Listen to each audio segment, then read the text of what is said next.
Hi, I'm Max Keiser. This is the Keiser Report. Why can't people just leave well enough alone? Stacy. Yes, Max, everybody always wants to fix things. And here is a great analogy in our first headline. When looking at the global financial system, the global economy, and the global monetary system, how interventionists have mucked it all up. Spanish fresco restoration botched by amateur. Yes, this amateur has now become an international celebrity. She's an elderly pensioner, and she stunned Spanish cultural officials with an alarming and unauthorized attempt to restore a prized Jesus Christ fresco. BBC Europe correspondent Christian Fraser says of her work, Max, the once dignified portrait now resembles a crayon sketch of a very hairy monkey in an ill-fitting tunic. Right, so it's a very hairy monkey in an ill-fitted suit, or a typical Damien Hirst piece. Well, a very hairy monkey in an ill-fitting tunic could also, I think, describe Alan Greenspan, because this is what he has done to the global economy. It was through him where we have this whole notion of quantitative easing, of the Greenspan put, of the plunge protection team, of this intervention in the economy and the financial system in order to favor certain actors in that financial system. No, I want to carry the Jesus analogy over. I mean, the idea of capitalism without losses, which is Greenspan's ideology, is like Catholicism without hell, right? Because in Catholicism, there's this place called hell that you go to when you commit sin. It's supposed to be some kind of deterrent. But in Greenspan's ideology, his fundamentalist market religion, theology, he believes that there is no hell, there is no penalty, there is no deterrent. He can just keep lowering rates whenever he needs to keep giving rewards to the most corrupt of bankers on Wall Street. So again, you know, he's the monkey in the zoot suit. He created the dot-com bubble. He created the housing bubble. He created the global sovereign debt bubble. Here's Alan Greenspan, who went about trying to fix something that he saw as broken. So he got rid of the Glass-Steagall Act. He got rid of certain aspects of regulation of the markets and regulation of fraud and prevention of fraud, whereby sellers of fraud, sellers of fraudulent products were able to sell to buyers like pension funds who had no idea what they were buying. And whenever this fraud threatened to take down the markets, he thought he should finger paint the markets, make them a little bit better with the Greenspan put. He would go in there and lower rates so that the likes of long-term capital management did not lose. Because for him, this was a better way for the markets to look. Right, I mean, it's become a global model, this idea that no matter how much fraud is perpetrated, and of course you talk about pensions not knowing what they were buying, I mean, they were missold products. They were sold tainted products illegally. And every time it blows up, you have a few pensioners that lose it all, plus the central bankers come in with more easing, more quantitative easing to cover their tracks, to paper over the crimes, until such time as we get the ultimate bubble burst and the ultimate deleveraging, which is what we're facing now. So the markets and the financial reality that Alan Greenspan created is a very hairy monkey in an ill-fitting tunic. So because of that very hairy monkey in an ill-fitting tunic, we see the consequences throughout policy around the world is trying to cover up the damage that Alan Greenspan and his likes, there is not just him, but that the bad image of the markets we now have that looks as bad as what this woman did to this painting in Spain. So here's a headline on this. Britain's richest 5% gained most from quantitative easing. Bank of England. Now this is pure Alan Greenspan styled intervention in the markets. But the richest 10% of households in Britain have seen the value of their assets increase by up to £322,000 as a result of the Bank of England's attempts to use electronic money creation to lift the economy out of its deepest post-war slump. Yes, but question, is Alan Greenspan an imbecile who was betrayed by his faulty ideology, or is he a snake in the grass that's been able to re-engineer the global economy, allowing for asset price inflation without wage inflation? That's the chief characteristic of the economy in the last 20 years, is that wages have not inflated, but asset prices have. Now, was that the result of a financially engineered outcome thanks to Robert Rubin, who was with Alan Greenspan at the time, Alan Greenspan himself, other Wall Street bankers. Well, it's certainly convenient that every time they flood the money into the system, the top 1% get a huge boost, but there's no wage inflation. So Threadneedle Street said that the wealthy families have been the largest beneficiaries of its £375 billion quantitative easing QE program, under which it has been buying government gilts for cash since early 2009. The Bank of England calculated that the value of shares and bonds had risen by 26%, or £600 billion as a result of the policy, equivalent to £10,000 for each household in the UK. It added, however, that 40% of the gains went to the richest 5% of households. But those are the gorillas. The gorillas are getting fat from all the quantitative easing engineered to fatten the gorillas by leading the molasses-stuck orangutans at the bottom of the pit, fending for their very existence, while a few middle-class monkeys are roller skating around doing their buy-to-let schemes, which happen to be crashing.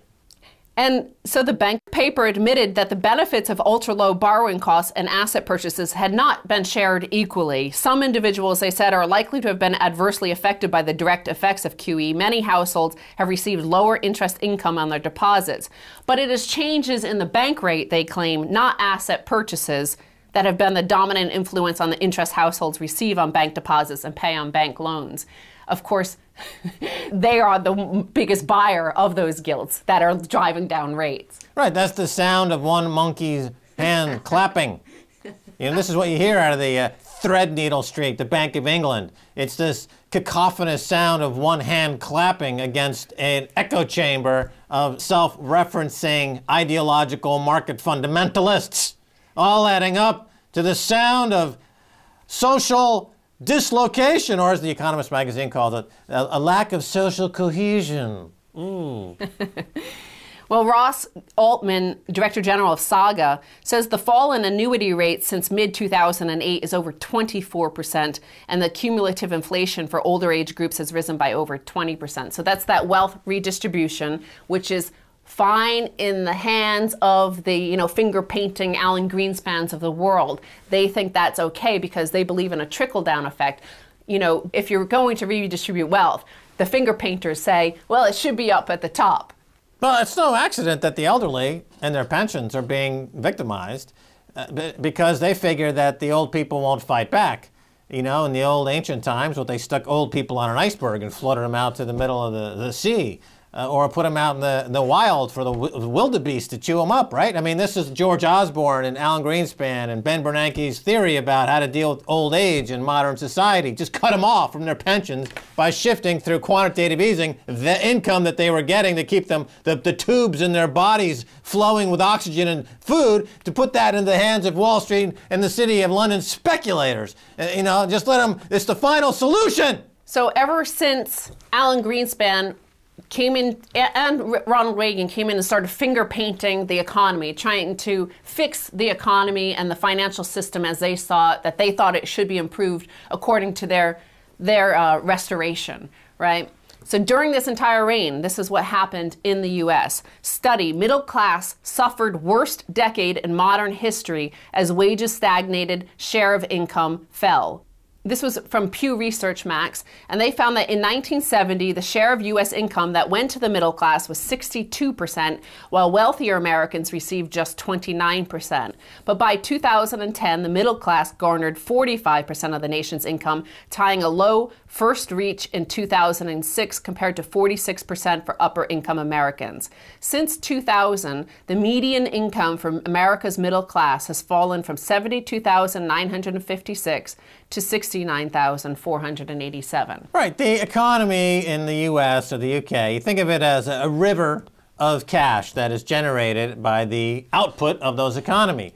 And with the introduction of derivatives in the 70s and 80s, what was made available to financial engineers like Greenspan, Robert Rubin, and others was the ability to impose, let's call it, financial irrigation systems, where this river of cash that's being generated by the economy is directed into one group of folks at the expense of everyone else.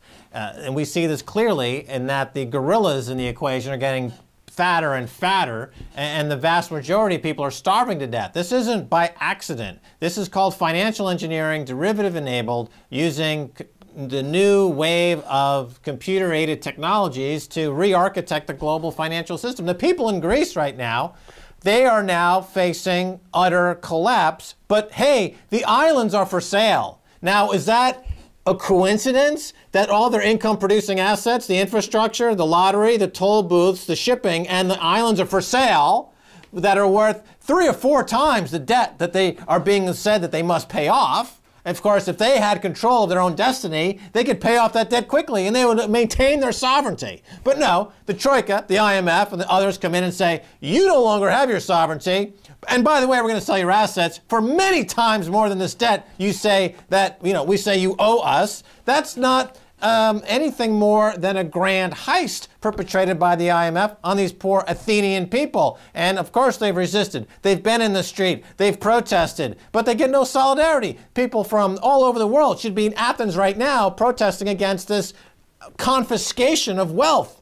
And, this confiscation of wealth has happened, this redistribution of wealth has happened because of all this intervention that these guys who thought they were smarter than everybody else thought that they could meddle and fix it. And this, going back to the top of the show, this pensioner lady, she's quite ranting. She's like shouting at all exclamation points that the priest told her to do it. She doesn't see the big problem. What all the hoopla about? Well, this is like the architects, the bad finger painters of this modern financial system and economy, is that they've destroyed it, but they're like bashing everybody else. Stop banker bashing. They're like deranged pensioners themselves.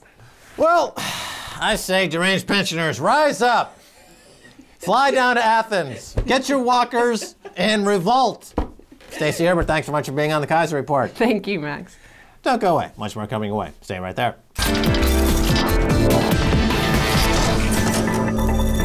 Welcome back to the Keiser Report. I'm Max Keiser.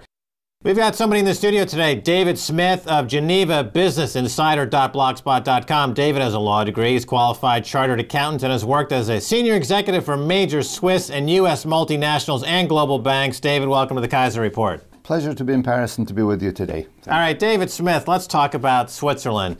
The legendary safe haven went bonkers a year ago, pegged its good as gold currency, the Swiss franc, to the euro. Tell us about this act of madness, or maybe it isn't madness. Why did they do it? Well, the basic reason for doing it is because the main part of the Swiss economy, which is 85% of it, apart from the banks, was suffering very much from having a strong exchange rate. The difficulties are for the tourist industry, for the exportation of machine and capital goods, and also, if you think about it, for the companies in Switzerland with high exchange rates.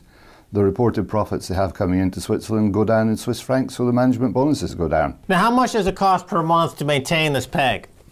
Well, it started off at a very modest 10 to 15 billion a month about a year ago, but the last quarter, as this crisis got ever deeper, the amounts are running at between 30 and 50 billion.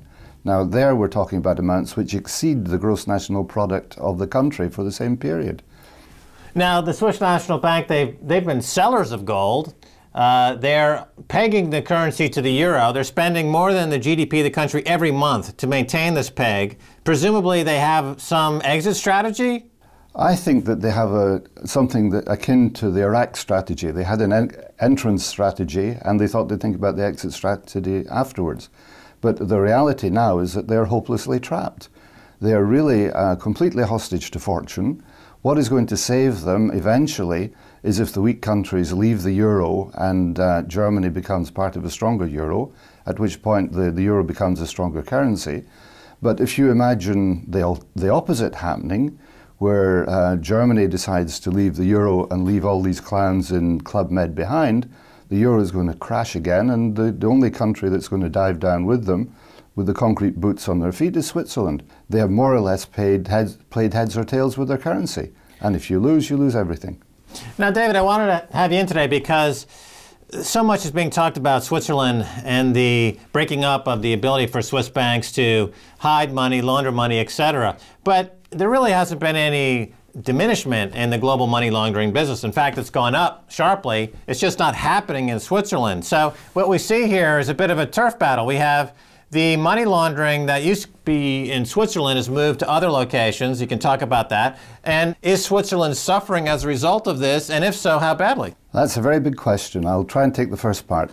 If you look at Switzerland, Switzerland has been, if you like, in the spotlight of money laundering ever since the James Bond films began, and even before. But what people do not understand is that Switzerland has a pretty good regulatory environment where there is a culture of knowing who your client is, where the money comes from, and checking when the money comes into the system, its origins, and having a thorough follow-up.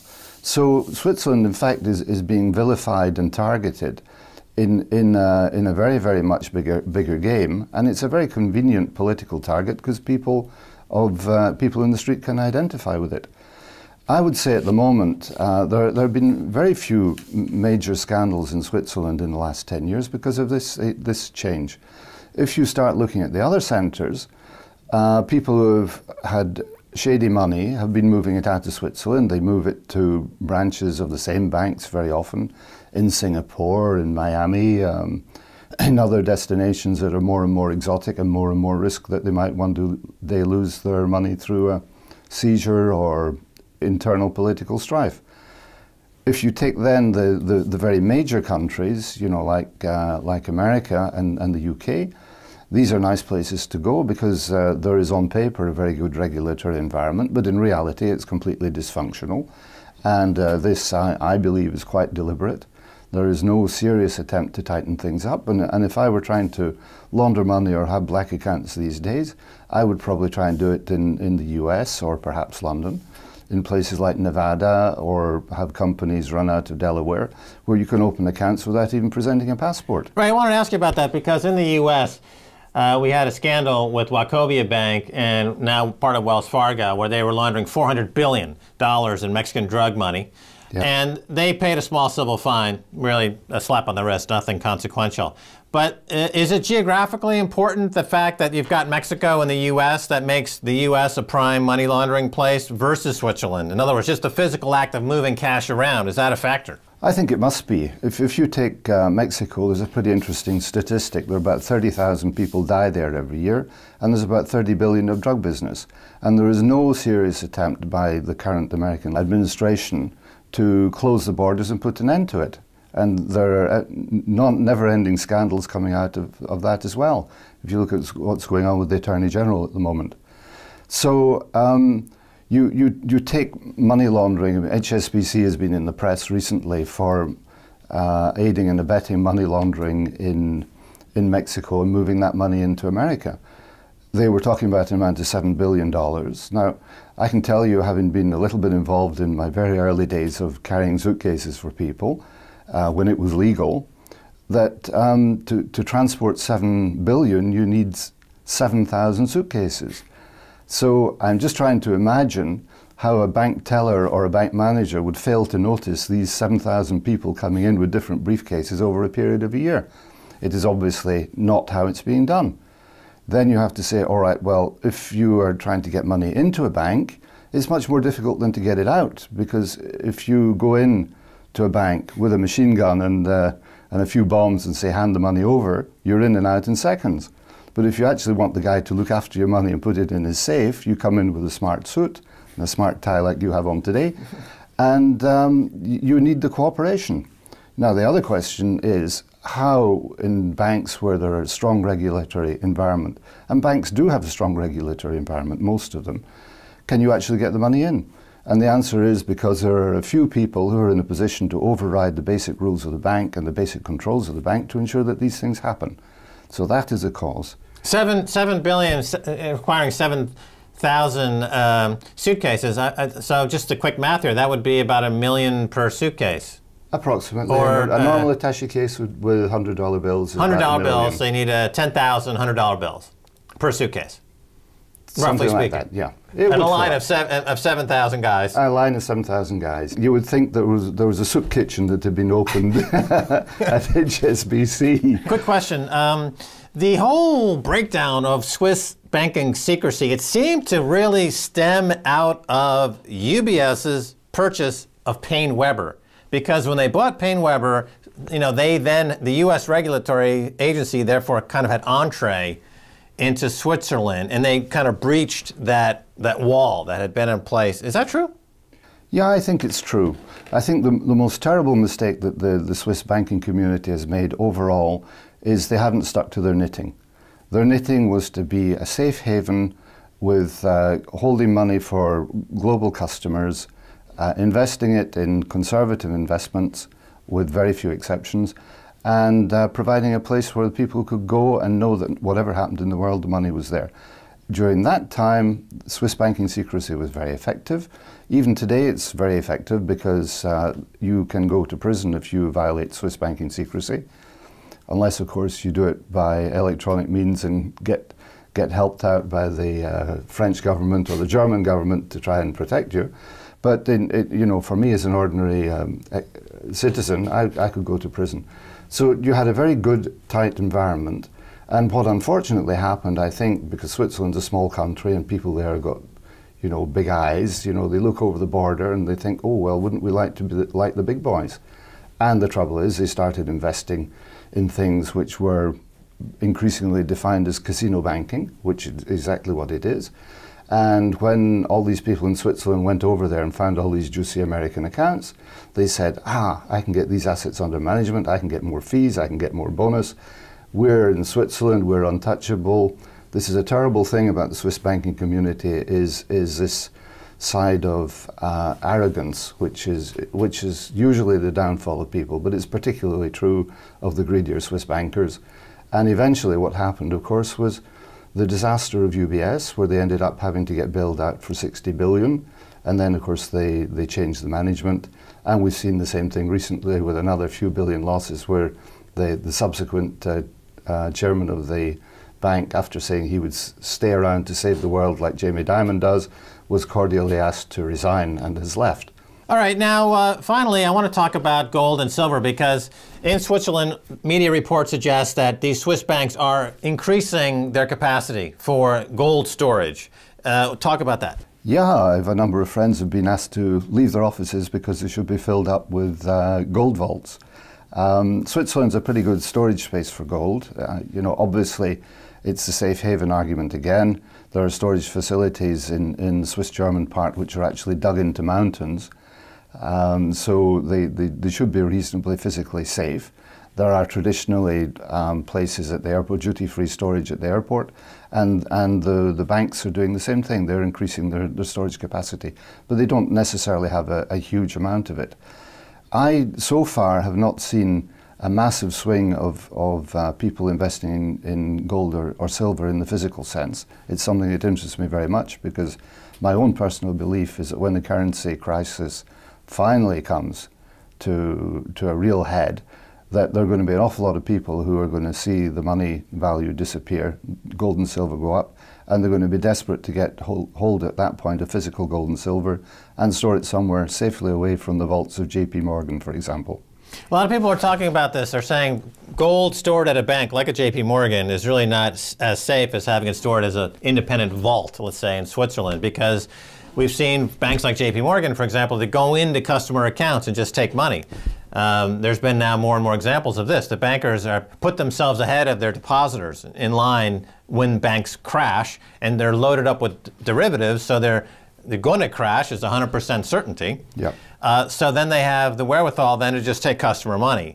Are folks in Switzerland, you're on the front line, this is the most sophisticated banking market in the world, are folks now come to the same conclusion that the banks cannot be trusted in terms of being custodians for their funds, and they're taking maneuvers to exit that whole structure?